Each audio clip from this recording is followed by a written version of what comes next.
10 साल के लिए ही था, तो फिर आज भी क्यों? ये बात हम सब ने बार बार सुनी है। लेकिन हमारा कॉन्स्टिट्यूशन क्या कहता है? क्या संविधान में सच में ये बात लिखी है? नमस्कार दोस्तों, मैं प्रोफेसर डॉक्टर छाया मित्तर और आप देख रहे हैं किया। ये बातें हम सब के लिए जानना जरूरी है, इसलिए वीडियो को स्किप मत कीजिए, क्योंकि आज हम सब इन्हीं आर्टिकल्स को आसान भाषा में समझने वाले हैं। तो चलिए, सिर्फ सुनी सुनाई बात नहीं, बल्कि संविधान में क्या लिखा है वो समझते हैं। जब हम रिजर्वेशन की बात करते हैं तो सबसे पहले हमें समझना भी जरूरी है रिजर्वेशन के बारे में हमारा कॉन्स्टिट्यूशन क्या कहता है। दोस्तों, हमारे संविधान में रिजर्वेशन से जुड़े 3 महत्वपूर्ण आर्टिकल्स है।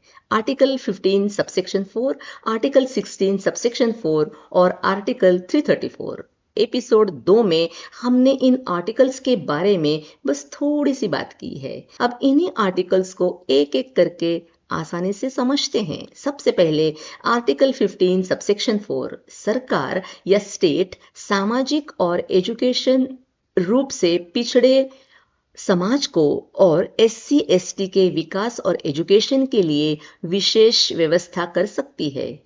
ऐसे ही हमारे संविधान में लिखा है दोस्तों। आसान भाषा में, समाज का जो हिस्सा एजुकेशन, अपॉर्चुनिटीज और तरक्की में सैकड़ों साल से पीछे रहा है, उसे बराबरी का हक देने के लिए सरकार अलग से एक्स्ट्रा हेल्प दे सकती है। यानी अच्छे स्कूल, कॉलेज, स्कॉलरशिप जैसे स्पेशल सपोर्ट्स की सुविधा। लेकिन सिर्फ एजुकेशन से कोई समाज आगे बढ़ नहीं सकता। एजुकेशन के साथ आर्थिक रूप से आगे बढ़ना भी तो जरूरी है ना। तो आर्थिक सशक्तिकरण के लिए उन्हें नौकरी मिलना भी तो जरूरी है ना दोस्तों।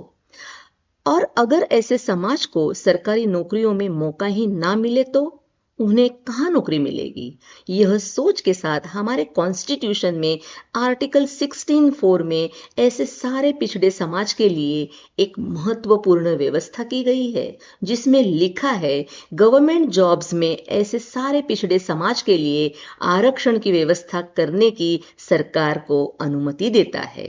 यह भी हमारे संविधान में लिखा है। मतलब आर्टिकल 16(4) गवर्नमेंट जॉब में रिजर्वेशन की व्यवस्था से जुड़ा है। और एक बात दोस्तों, आर्टिकल 15(4) और आर्टिकल 16(4) में ओबीसी, एनटी, वीजेएनटी का नाम नहीं है, क्योंकि कॉन्स्टिट्यूशन ने उन्हें अलग नाम से नहीं, बल्कि सामाजिक और शैक्षणिक रूप से पिछड़े यानी ब्रॉडर बैकवर्ड क्लासेस कैटेगरी के अंडर रखा है। सीधी भाषा में ओबीसी, एनटी, वीजेएनटी यानी सामाजिक और शैक्षणिक रूप से पिछड़ा समाज, ओबीसी यानी अदर बैकवर्ड क्लासेस, एनटी यानी नोमैडिक ट्राइब्स, वीजेएनटी यानी विमुक्त जाति एंड नोमैडिक ट्राइब्स। खास आप सबके लिए इन सारे कास्ट और जनजाति पर अलग से वीडियो जल्द ही लेकर आएंगे। दोस्तों, अब आप समझ ही गए होंगे हमारे संविधान के आर्टिकल 15(4) और 16(4) में आरक्षण के लिए 10 साल की कोई टाइम लिमिट नहीं दी गई है। तो फिर आरक्षण सिर्फ 10 साल के लिए, यह बात आखिर आई कहां से? इसके लिए अब आर्टिकल 334 को समझते हैं।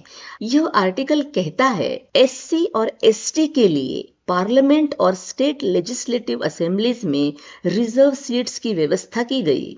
शुरुआत में यह व्यवस्था 10 साल के लिए ही थी, यानी 1950 से 1960 तक। इसका उद्देश्य था एससी और एसटी यानी शेड्यूल्ड कास्ट और शेड्यूल्ड ट्राइब्स की आवाज सांसद और विधानसभा में भी पहुंचे और उनकी भी भागीदारी हो। मतलब राजनीति में उन्हें बराबरी का मौका मिला तो यह समाज के लोगों की बात सांसद और विधानसभा तक पहुंच सके। इसीलिए कुछ सीट्स उनके लिए रिजर्व्ड रखी गई। तो दोस्तों, अब आप समझ ही गए होंगे आरक्षण सिर्फ 10 साल के लिए था। यह बात आर्टिकल 334 में एससी और एसटी के लिए सांसद और राज्य विधानसभा की रिजर्व सीट से ही जुड़ा है। एजुकेशन और गवर्नमेंट जॉब के रिजर्वेशन के लिए 10 साल की टाइम लिमिट बिल्कुल भी नहीं है। इसलिए एजुकेशन और गवर्नमेंट जॉब्स में रिजर्वेशन सिर्फ 10 साल के लिए ही था, ऐसे कहना क्या सही होगा? तो अब आर्टिकल 15(4) एजुकेशन और विशेष सुविधा से जुड़ा है।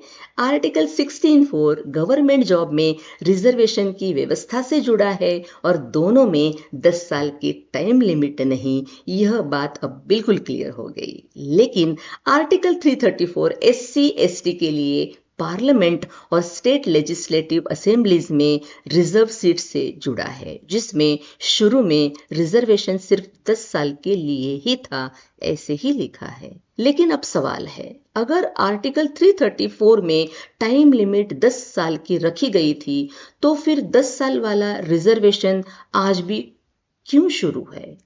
लगभग 76 सालों से पार्लियामेंट और स्टेट लेजिस्लेटिव असेंबलीज में रिजर्व्ड सीट्स का आरक्षण आज भी क्या जरूरी है?